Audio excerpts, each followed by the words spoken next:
Hey YouTube, been whittling away at the Camaro. Recently just finished, more or less finished, the intercooler mounting and piping, and I'm super happy with the way it turned out. And throughout my research and doing this project, I didn't really find much on the routing or where people put the intercoolers or how they ran all the piping on these first generation Camaros. So hopefully this video could be useful for people not just watching to see if I ever complete this all-wheel drive project.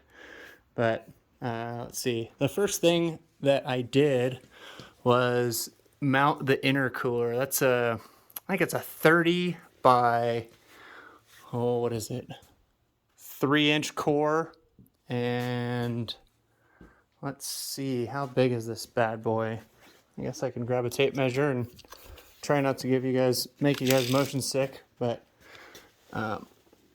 it is, I guess they would call that a 12 by,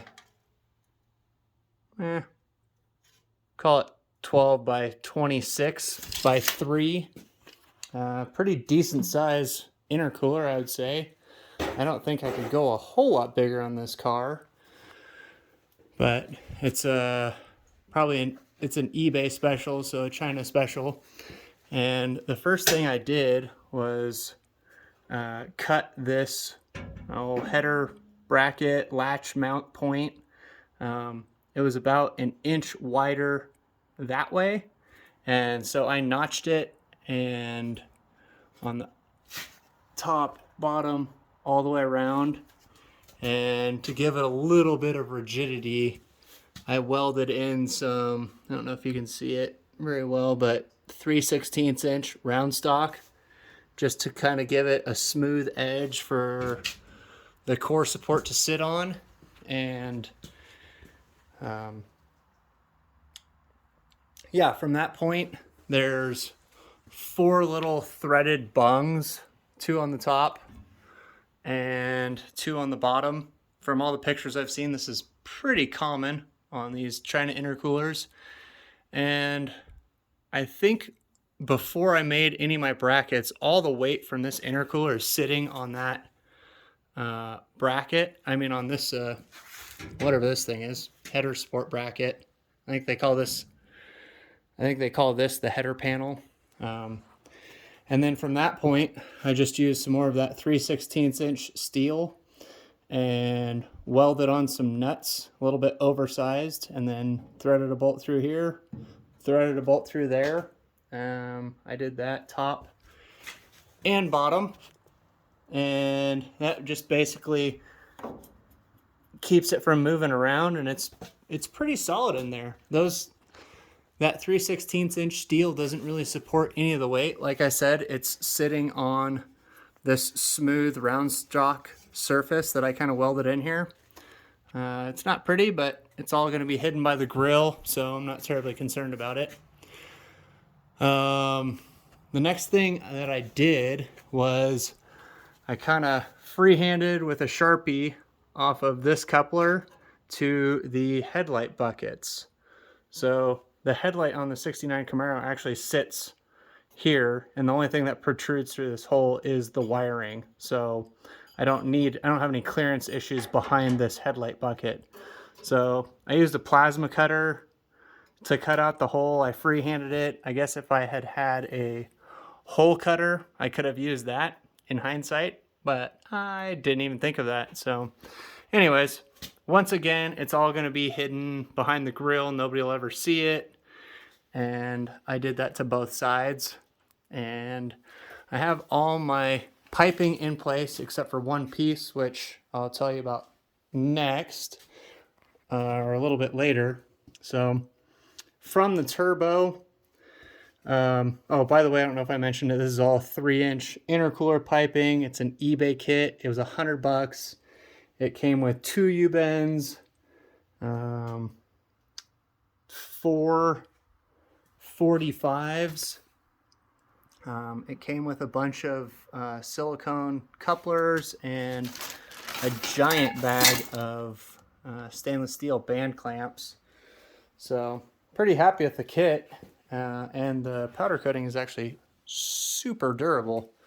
So anyways, so this 3-inch kit, I used a U-bend uncut.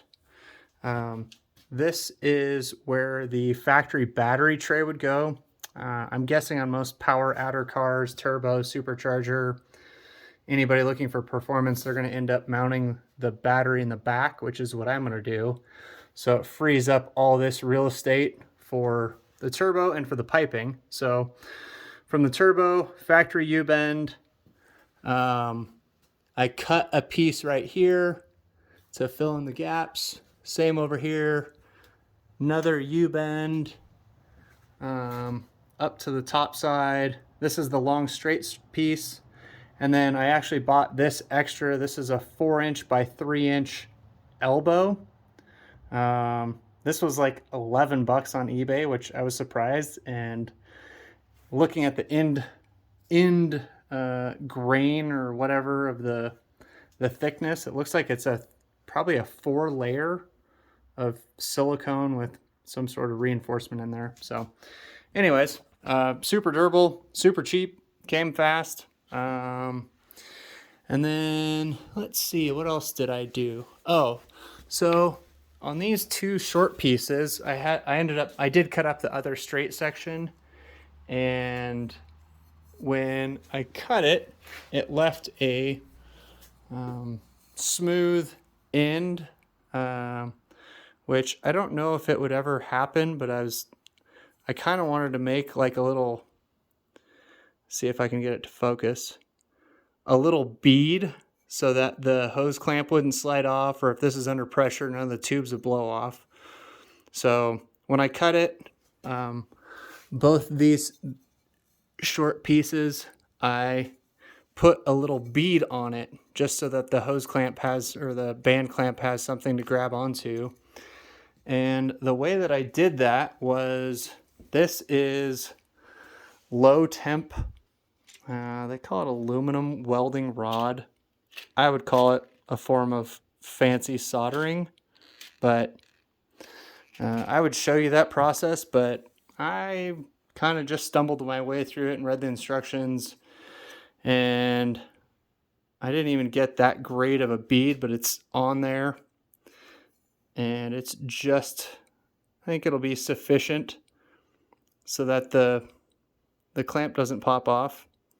I'm sure I probably should have watched somebody else's YouTube on how to successfully do that, but I stumbled my way through the instructions, and I got it to stay on there, and I can't pry it off with a screwdriver. And when I cleaned it up with the wire wheel, some of it flaked off, but the majority of it stayed on. So I left that piece out from there so that I could show you that aspect of it. But aside from that, I probably will end up painting the intercooler flat black just so it blends in. I'm going for as stealthy as I possibly can, so I don't want a giant intercooler hanging out the front. So anyways, that's what I've recently completed. I've been trying to get out here about, I don't know, a dozen hours or so a week, which isn't much, but it's better than nothing. So yeah, that's where it's at.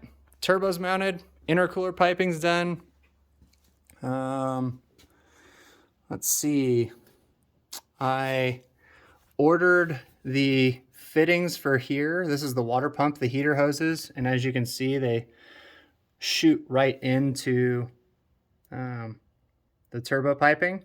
So when I had this water pump off, I threaded, this back hole is 3/8 inch NPT, and the front hole I think is the bigger of the two, and it's 1/2 inch NPT. So those little pressed in LS water pump fittings like this, you grab onto them with a big old pair of vice grips and just wiggle on them until they pull out because they're press fit. So I did that. I threaded those. I ordered the fittings. They haven't come yet. They were $11 a piece. Also more than likely from China. So yeah, for the time being, I'll leave it at that. That's where I'm at, and hopefully it won't be too long till I have some more progress. Thanks.